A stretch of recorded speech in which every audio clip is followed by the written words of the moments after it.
Good morning, whoever's there. I came to the Chat GPT party a little bit late, some might say, and I thought I would do an experiment. I asked it to write a blog in the style of Liam Noble. That's me, for those of you who don't know. And then I thought I'll try something else. I'll get it to write a film review.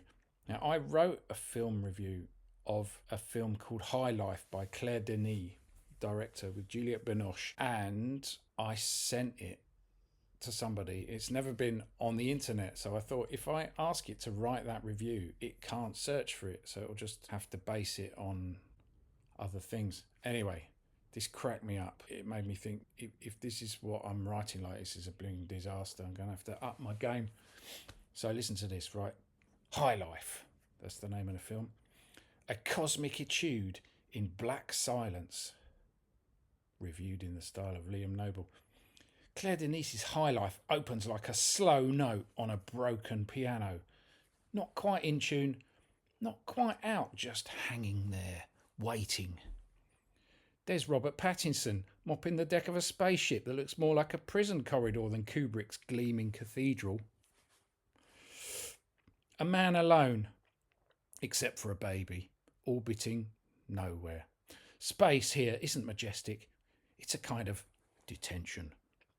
The stars don't shimmer, they stare back, unblinking, as if to say, you wanted infinity, here it is. Watching High Life feels like listening to a jazz record that refuses the tune. Each scene comes in as a fragment. A bass line from Tindersticks hums quietly, then drops out. There's no downbeat to rely on, just pulses of light, of breath, of blood. Denis gives you silence and then thud, something violent or tender, or both. Like Cecil Taylor switching from cluster to caress. The plot, if you can call it that, is a fugue of punishment and grace. Death row inmates launched into space, chasing energy from a black hole, while Dr. Dibbs, Juliette Binoche, stirs a cocktail of desire and despair. Everyone's trapped in a rhythm they didn't write.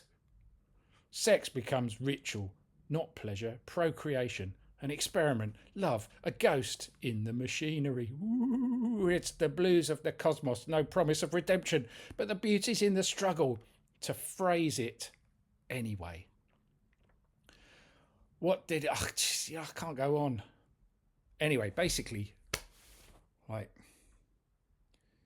if you do any kind of writing or anything on the internet and you ask Chat GPT to do it in the style of you, it'll give you a pretty bad kick up the arse to get yourself together and improve.